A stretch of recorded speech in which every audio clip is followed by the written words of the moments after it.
Leute, ihr kommt jetzt mal mit mir mit, denn wir haben jetzt wir werden den guten BadBenny am Start haben, auch vom Heroes of the Storm Team Expert Squad. Und genau, da kommen wir schon.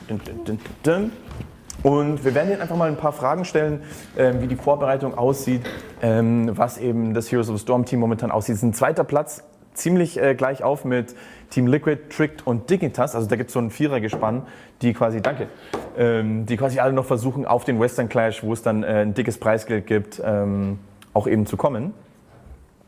Und BadBenny ist so ein cooler Dude, weil der ein sehr, ich sag mal, vokaler Spieler ist. Also der schießt gern quer gegen andere Teams und verspottet die so ein bisschen, aber natürlich alles im guten Sinne. Und muss dann manchmal aber auch einstecken, wenn es dann nicht so klappt. Also da gab es so eine kleine Rivalität mit Team Dignitas, wo er gesagt hat, das nächste Mal, wenn wir uns auf dem Schlachtfeld sehen, wird es ein easy 3-0 und so. Und dann wurde es nicht ganz das 3-0, es wurde eher ein Sieg für Dignitas. Und da ist er dann aber auch manns genug, um das quasi einzugestehen. Genau.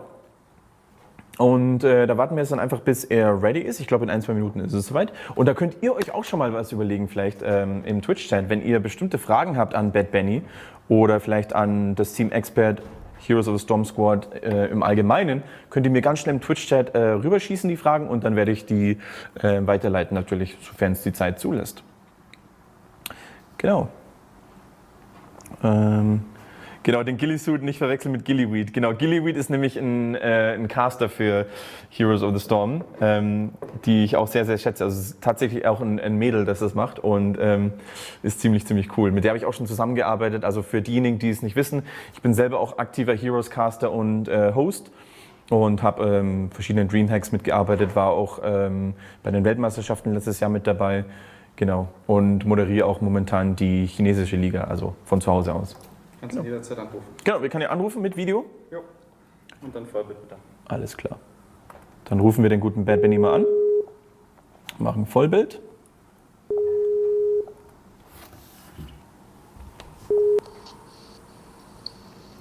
Hey BadBenny, what's up? Can you hear me? Hello. Yeah. There we go. Can you hear and see me? Yes, I can hear you. I can see you. Wonderful. What happened to your beard? To your hair? The beard is still the same. The beard is the same, right? A bit shorter. Yeah. I cut it a bit like 2 weeks ago, but the hair is gone. Getting in shape for the future matches and maybe the Western Clash? Yeah, hopefully. Yeah. That's the plan. Yeah, so, I talked a lot about the Western Clash already, and that in Europe we have this weird situation of 4 or 3 teams being relatively close.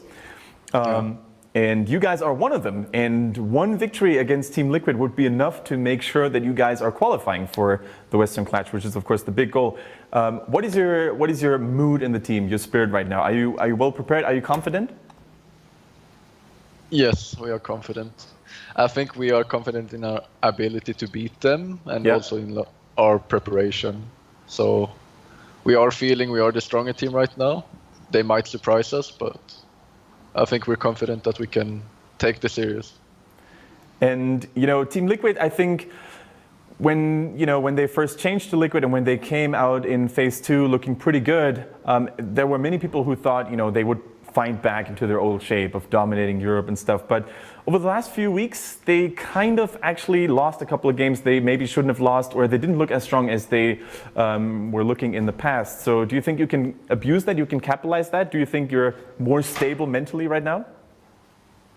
Yeah, I think those losses have hurt them a lot. But to be fair, it's not like, for me, watching them play and watching how they played before, it's not them playing worse. That's not the case. It's the other team, like Tricked and Cell, that's really stepping up and showing that they can play on that top tier level. Yeah. So I wouldn't say that Liquid is like playing much worse than they did like half a year ago. Like they had a bit of a slump there. I think it was the end of phase 1. Yeah, end of phase 1. But now they're the same Liquid, but just other teams have stepped up. Right, yeah, definitely true. I mean, teams like Tricked, who looked a little bit wonky at the beginning, they definitely came out strong. Maybe with the new player Make, who knows, certainly has a big influence too.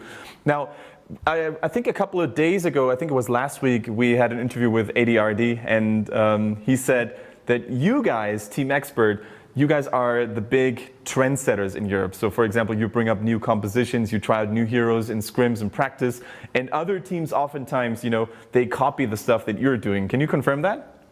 Yes. That's, I mean, we can't take credit for everything, and obviously it's very likely that other teams have thought of the similar things, but very often we're playing something, like we're testing something new, and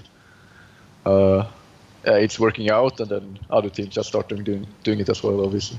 Can you give us one example in the past when that happened? Like to one hero or? Hard to think of something specific right on the spot here. I think something like when I think back to the past a little bit more, I think it was a little bit the Probius. It was long ago, but in phase 1, ADRD played Probius, a lot of Probius. Medivh, best example. There we go. There were some Abathur things that were not played as much, and then we started playing it, I remember. Yeah. The double support thing with like Uffer Oreo and stuff, though, that was actually like the Russian team Synergy that started that first. Mm-hmm. So brought that upon the whole scene. So, BadBenny, I mean, you guys, you have, or you in particular, I should say, you've got a very special relationship with Team Dignitas, who is like, Team Dignitas is actually the team that tries to get to the Western Clash as well. And if they lose against Strict, they're definitely out of the race, which is kind of insane considering the fact that they were second place at the mid-season brawl. What is your relationship with Bakery and Team Dignitas? Can you give us a quick summary to the viewers? I mean, it's you can call it a rivalry, but it's more for fun and like to spice things up a bit.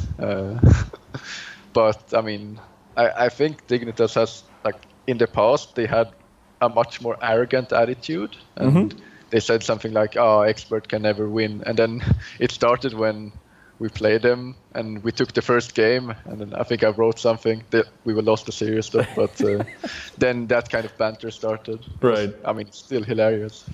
But it's all friendly banter, right? It's not like you guys have bad blood between each other or anything. No, I don't think so. I mean, I don't have any bad blood, at least. There we go, cool. If there is, would you rather face Tricked or Dignitas? Let's say you win your match against Team Liquid, and who would you rather face again? Who are you more confident against? Hard to say, actually. Tricked has been taking games, like the last games we played them, like we lost to them unlucky at the start of this phase. Yeah. And the end of last phase we lost as well. So they're kind of a team we're a bit scared of, but it's different like Dignitas is just straight up, they're good. And Tricked is more unpredictable for us. Like, they're good, but there's still, like, can't really decide where they're at. But for the scene in general, I want Tricked to win and qualify. Yeah. That would, like, assuming we win as well. Yeah, so, Western Clash is going to be a pretty interesting tournament, not only because there's going to be a lot of awesome teams facing each out, but also because we have different regions coming together. So, for example, we have another comparison, how much has NA improved, because we all know how much EU has improved if we just think back to the mid-season brawl and the current situation in the HCC. Then we're going to see teams from Australia again, like Nomia, who are looking very promising. What would you say, how much have these other two regions, NA and Australia, stepped up from what you've seen in the HCC, for example? I haven't seen any of the Australian games, but NA seems like, I don't know if the scene in general has stepped up or if the top teams have, like, lost their footing a bit. I mean, it's a bit similar to Europe, but we have, like, Fnatic that's, like, up here, and then the rest is, like, competing for it. And NA doesn't seem to have one team that's, like, much better than the rest, but they have a lot of teams that are on the similar level. Yeah. So I don't even know who's qualified yet, or, like, who's gonna qualify, because there was a lot of teams. I think Galeforce is qualified for sure. Yeah. Okay, but then, like, No Tomorrow, Team Freedom, and then it was, I don't know if it was Roll20 or Temple Storm, but one of them were, like, they all had the same score as well. So it's Yeah, so... Yeah. I don't know what to expect, but... But you would say that NA as a whole has improved a bit? In relation to each other, like... So the scene is much closer now. I don't know if they've improved compared to Europe, but compared to the difference it was between top NA teams and lower NA teams, yeah, they have improved a lot. Okay. Not enough to take you guys out, though. No. No way. All right. So there has been a little bit of rumor going on for a while now in Heroes of the Storm, but now we know for certain who the next hero is going to be. And it looks like it might be a tank, which is basically your main role. And it's a horde hero at that as well. It is, of course, Garrosh, Hellscream. And now, of course, we don't know any details yet. Like, we don't know what his abilities are going to be like, if he's actually going to be a full tank or a bruiser or whatever. If you could just give us your expectations, what would you like to see on a warrior that we haven't really seen in the game so far? If you could design a warrior, what would be your dream warrior like? Your dream tank? Oh, that's a hard question. To be honest, I just want something new at this point. Yeah. I don't have any, like, I don't feel like I want this, I want that. It feels like something that would work with the Orclore was that is a tank that relies more on sustain than just health pool, but that puts it in the bruiser direction more than main tank. So maybe it would be more appropriate, but I just want a main tank at this point. Yeah. And I feel a lot of the tank players feel the same. I can't even remember the last full tank we've had. I mean, Varian, he's multi-class. Yeah, Varian is the... Was it really? I mean, if you count Varian, it's the closest one. And before that, I think it's Johanna or something. I was going to say, I think it goes all the way back to Johanna, yeah. So here's something that I think Tetra and I talked about when we were doing HCC China. Like, Garrosh is in Hearthstone as well, and he has a lot of armor mechanics there. So we were thinking, like, maybe the more health he loses, the more... Like, he gains passive armor for every percentage of health he loses, for example. Like, you know, something along those lines. He gets tankier the more health he loses. Do you think that would be a viable concept? No clue, to be honest. It feels like... So if it's armor and stuff, it doesn't work with percentage damage, right? Now I'm standing up because... Yeah, percentage damage could still ignore it, obviously. So, I mean, if there's some sort of balance in between, it could probably work, but I don't think you can rely solely on it. Like, he's super tanky when he's low HP, but I mean, maybe to 50% HP, like 100 to 50, it works. Were you a big Horde player? Have you ever played World of Warcraft? No, I actually haven't played World of Warcraft. I played Warcraft 3 a lot, but not World of Warcraft. Nice. And before we let you go, BadBenny, I can see a certificate behind you. What does that stand for? Oh, so my dad is working in something called requirements engineering, and he had a course. So it doesn't have anything to do with you? It's not. No, I took that course. And I'm a certified professional requirements engineer on foundation level. I took that like 1.5 years ago. Here we go.